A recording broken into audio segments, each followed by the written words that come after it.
Hello, welcome back. Today I have another ink review video for you, and this one is by Dieman, and it is Parrotfish. It's got this lovely ocean design on the box.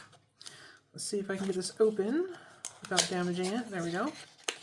Alright, this is a very pretty ink. It's got shimmer in it, and I'm going to try to shake this up without creating too many bubbles. Alright, I find that on these square bottom bottles, the ink tends to collect in the, or not the ink, I'm sorry, the shimmer tends to collect in the corners. So I have to turn the bottle in different directions to get everything out. So if you end up with one of these bottles, just check the corners and make sure that you get all the shimmers out. Alright, let's go ahead and do a swatch.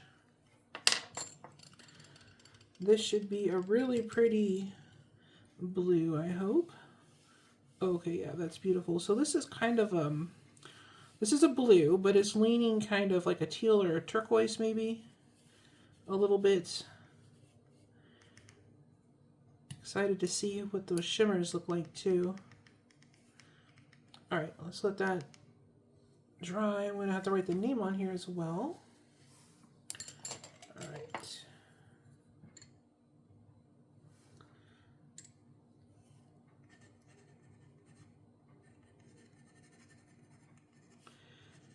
Parrotfish.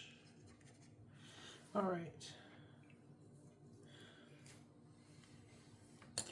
I'm going to set this aside to dry under a fan, and I'll be right back.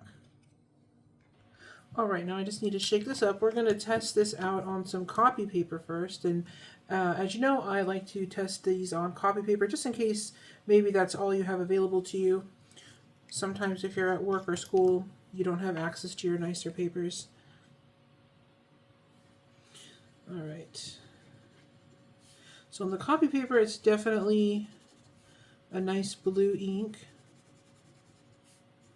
I don't know, would you say that's teal or turquoise or just blue?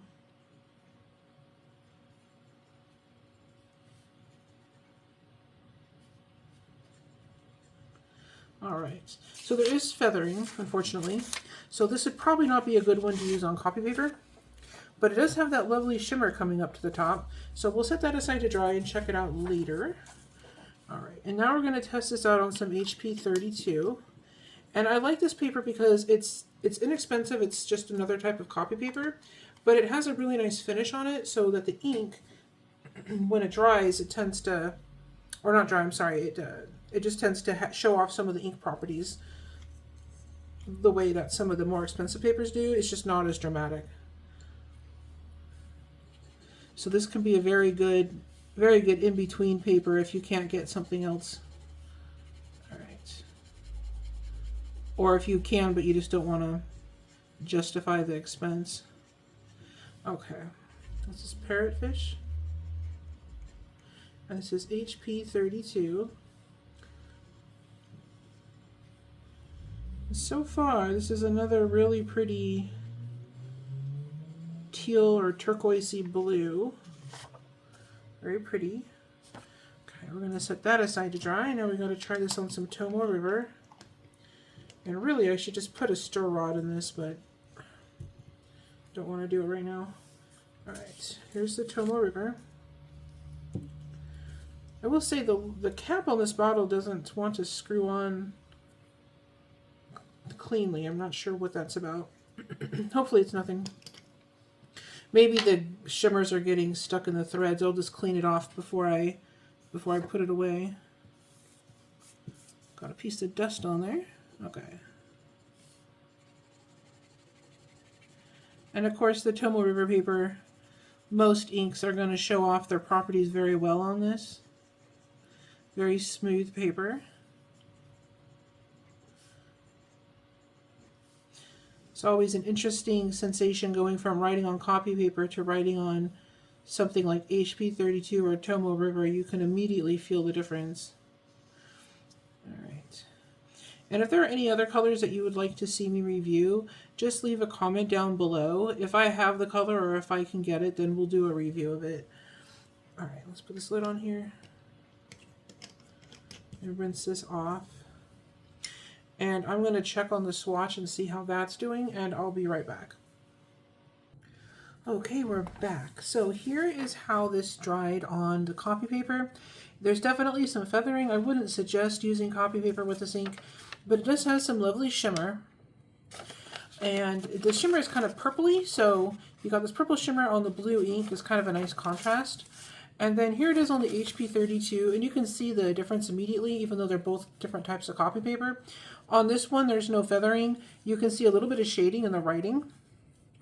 And again, you've got that beautiful purple shimmer, which shows up really nicely in these swatches here. And then on the Tomo River paper, again, you got this lovely shading and the beautiful shading around these swatches here with that purple shimmer where the ink pools. It's so pretty. So it's very nice depth of color, very beautiful ink. And then here is how the swatch came out. You got this lovely shimmer in here, this purple shimmer that I hope the camera is picking up. And this halo shading here around the ribbons. And in the writing you can see there's shading in there also. And something else I noticed is really pretty is where the shimmer goes through these ribbons here with the shading around it. You get a really nice, how do I phrase this? Like there's a lot of different colors going on. So anyways, I thought that was really pretty. The whole range of colors in this ink showed up over here, in my opinion, at least in person, that's how it seems. And anyways, very, very pretty ink. So if you like this video or if it was helpful to you, don't forget to hit like and subscribe so you can see more. And thank you so much for watching. You have a great day.